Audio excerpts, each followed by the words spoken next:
পুঁই শাক এক প্রকার লতা জাতীয় উদ্ভিদ।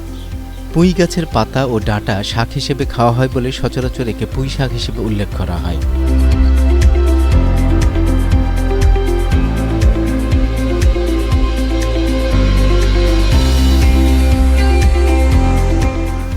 বাংলাদেশে, পশ্চিমবঙ্গে, আসামে এবং ত্রিপুরায় সর্বত্র এই চাষ হয়ে থাকে। অন্যান্য অনেক শাকের মতো এর মধ্যে অনেক vitamin A, B, vitamin C, লোহা ও ক্যালসিয়াম রয়েছে। পাতাসহ সমগ্র গাছ ভেষজ গুণাবলী সম্পন্ন।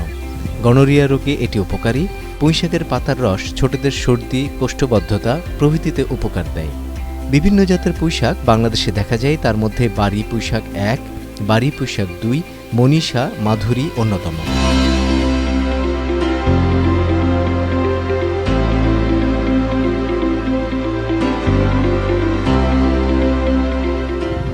বীজ বোনার আগে ভালো করে জমি চাষ ও মই দিতে হবে। তারপর সারিবদ্ধভাবে এবং ছিটিয়েও বীজ বপন করা যায়। বীজ বোনার পর জমিতে পর্যাপ্ত রস না থাকলে পানি দিতে হবে। জমি তৈরির সময় প্রচুর জৈব সার দেওয়া উচিত। পাশাপাশি বিঘা প্রতি ইউরিয়া 1 মণ, টিএসপি 10 কেজি, এমওপি 10 কেজি প্রয়োগ করতে হবে। বর্ষাকালে পুঁই শাকে সেচ দেওয়ার প্রয়োজন পড়ে না, তবে মাটিতে রস না থাকলে অবশ্যই সেচ দিতে হবে। 3-4টা সাজ দিয়া পরে বুনতে আর কি।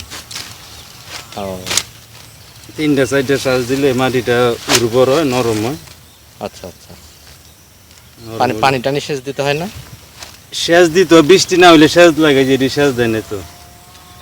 এই বৃষ্টিতে তো কমে না, দেখেন না? হ্যাঁ হ্যাঁ হ্যাঁ, বৃষ্টিতে এমনি এই শাক হয়ে গেছে, সারও লাগে না।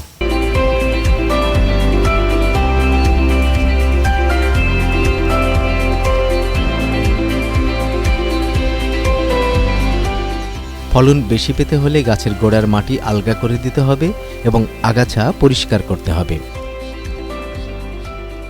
পুঁই শাকে বিটল পোকা এবং কাটুই পোকা ছাড়া আর কোনো পোকা তেমন ক্ষতি করে না। বিটল পোকা পুঁই শাকের পাতা ছোট ছোট ছিদ্র করে ফেলে এবং কাটুই পোকা রাতের বেলা চারা মাটি বরাবর গাছ কেটে দেয়। এসব পোকার আক্রমণ থেকে বাঁচতে খেতে ডাল পুঁতে পাখির বসার ব্যবস্থা করতে হবে। কেরোসিন মিশ্রিত পানি সেচ দিতে হবে। পোকার আক্রমণ বেশি হলে 1 লিটার পানিতে 1.5 মিলি বাইপোলার 50 ইসি মিশিয়ে শেষ বিকেলে স্প্রে করতে হবে।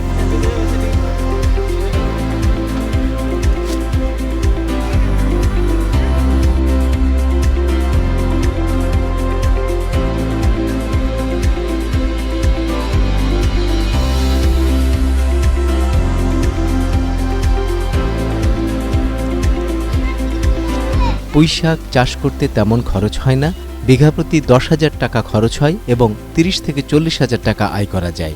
বীজ বোনার 1 মাস পর থেকে পুঁই শাক তোলা যায়।